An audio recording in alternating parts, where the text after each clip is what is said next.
사랑하는 여러분, 삶의 깊은 지혜와 평안을 찾아 떠나는 여정에 오신 것을 환영합니다. 우리 삶에는 누구나 두 번째 기회를 간절히 바라는 순간이 찾아옵니다.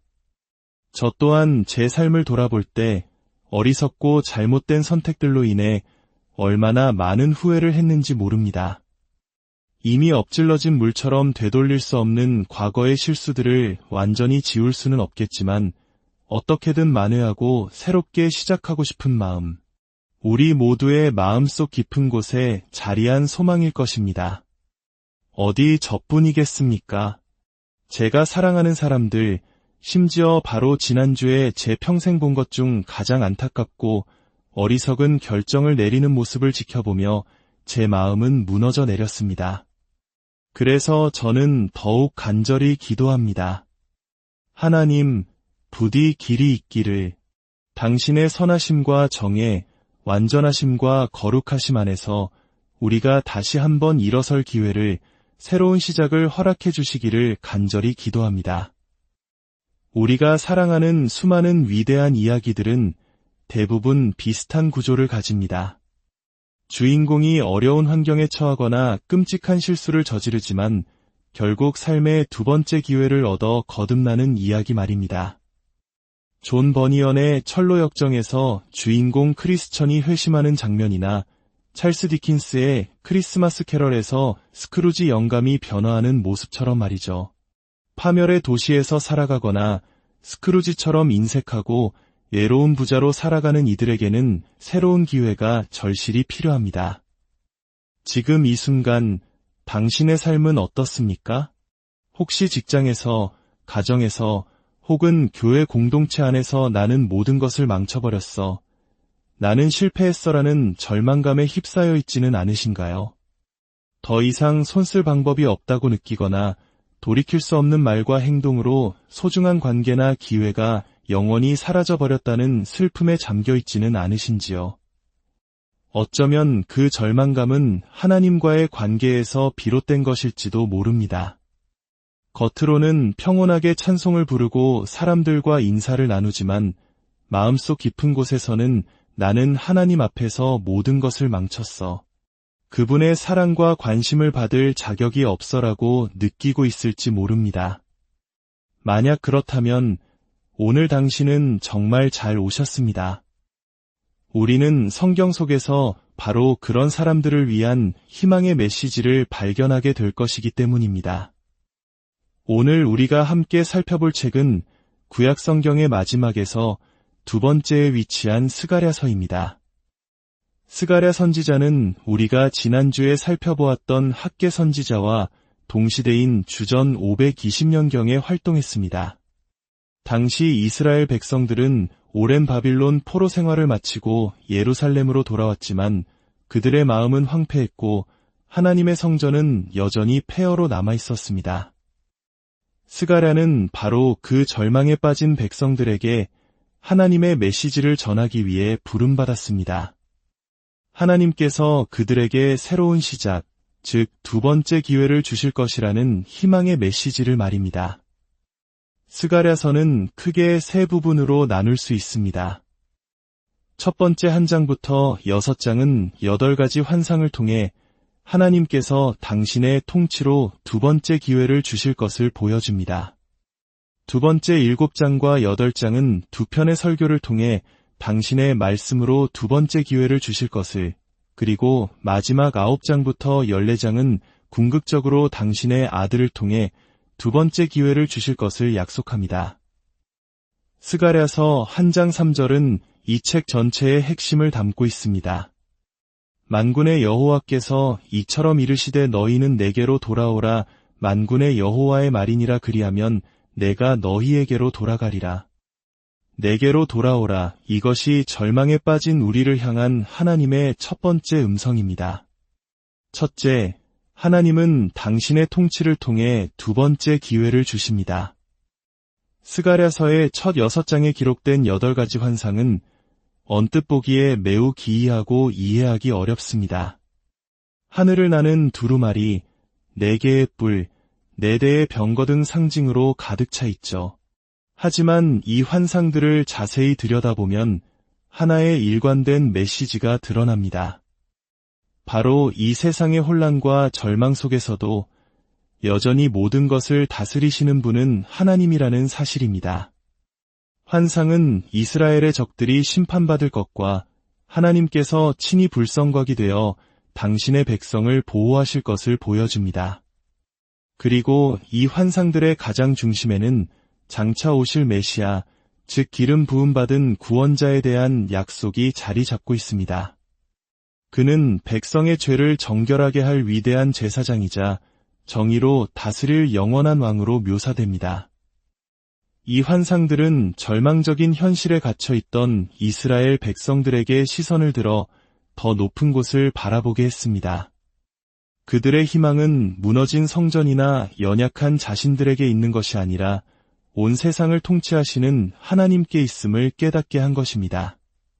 사랑하는 여러분, 이 메시지는 오늘 우리에게도 동일한 위로와 희망을 줍니다.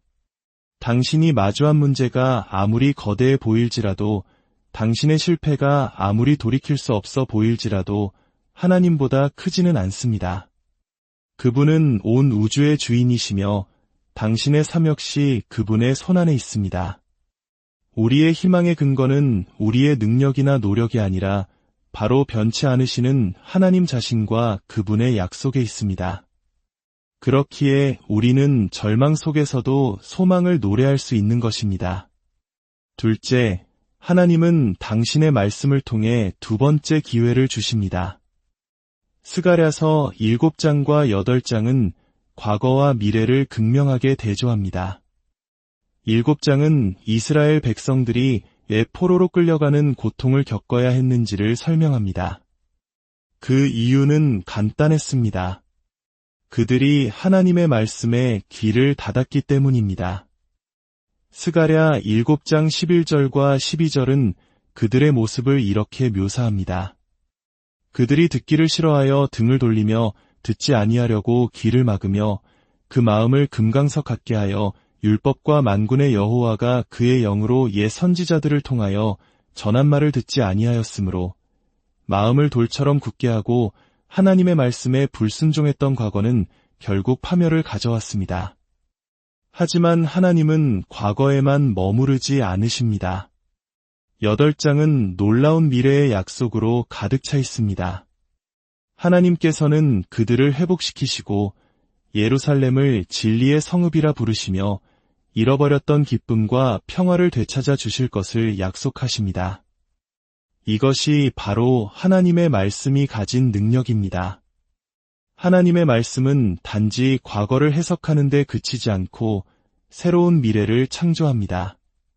그 말씀은 우리를 향한 하나님의 사랑의 약속이며 우리가 어떻게 살아야 할지를 보여주는 진리의 등불입니다. 과거의 실패가 우리를 정의하도록 내버려 두지 마십시오. 대신 우리에게 새 출발을 약속하시는 하나님의 말씀을 붙드십시오. 그 말씀 안에서 우리는 진정한 자유와 회복을 경험하게 될 것입니다. 셋째, 하나님은 당신의 아들을 통해 궁극적인 두 번째 기회를 주십니다. 스가랴서의 마지막 부분인 9장부터 14장은 이 책의 예언적 메시지의 절정을 이룹니다. 이 부분에는 장차 오실 메시아에 대한 놀랍고도 구체적인 예언들이 담겨 있습니다. 그는 겸손히 나귀를 타고 오시는 왕으로 자기 백성을 위해 버림받는 선한 목자로 그리고 마침내 그들이 찌른 그를 바라보고 애통하게 될 찔림당한 구원자로 그려집니다. 스가랴 12장 10절의 이 예언은 너무나도 놀랍습니다. 하나님께서 친히 말씀하십니다. 그들이 그 찌른 그를 바라보고 그를 위하여 애통하기를 독자를 위하여 애통하듯 하며 어떻게 전능하신 하나님이 찔림을 당하실 수 있을까요? 이는 하나님께서 인간의 몸을 입고 이 땅에 오실 것을 암시하는 신비로운 예언입니다. 그리고 신약 성경은 이 모든 예언이 예수 그리스도를 통해 성취되었음을 증언합니다. 예수님은 겸손한 왕으로 예루살렘에 입성하셨고 선한 목자로서 우리 죄를 위해 자신을 내어주셨으며 십자가에서 옆구리를 창에 찔리셨습니다. 그분의 죽음은 우리의 모든 죄와 실패를 대신 짊어지신 대속의 죽음이었습니다. 스가랴 13장 1절은 이렇게 선포합니다. 그날에 죄와 더러움을 씻는 셈이 다윗의 족속과 예루살렘 주민을 위하여 열리리라. 예수 그리스도의 십자가는 바로 우리의 모든 죄와 허물을 씻는 은혜의 셈입니다. 그분을 믿고 의지할 때 우리는 과거의 어둠에서 벗어나 완전히 새로운 삶, 영원한 생명이라는 두 번째 기회를 얻게 됩니다. 이것이 바로 복음의 핵심이며 스가랴가 그토록 선포하고 싶었던 희망의 최종적인 모습입니다. 이야기를 마무리하며 한 사람들의 삶을 나누고 싶습니다. 1934년 12월 중국에서 선교사로 사역하던 존 스템과 베티 스템 부부는 어린 딸을 둔 젊은 부부였습니다.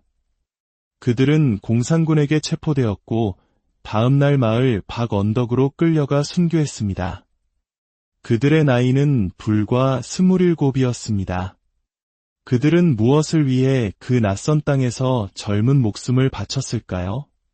그들은 바로 이 메시지, 죄와 절망 속에서 보낸 첫 번째 삶을 끝내고 예수 그리스도 안에서 하나님이 주시는 새로운 삶, 두 번째 기회를 얻을 수 있다는 복음을 전하기 위해 그곳에 갔습니다. 그들의 희생은 헛되지 않았습니다. 그들의 이야기는 수많은 젊은이들에게 영감을 주었고 복음의 메시지는 계속해서 퍼져나갔습니다.